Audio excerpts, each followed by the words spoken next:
Whooping cough cases remain elevated as vaccination rates drop. As friends and family gather this holiday season, there's a warning for new parents. The CDC says cases of pertussis, or whooping cough, remain elevated this year.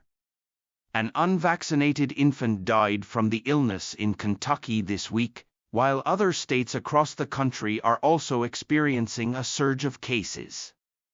Rogin speaks with pediatric infectious disease specialist Dr. Lorne Walker for more.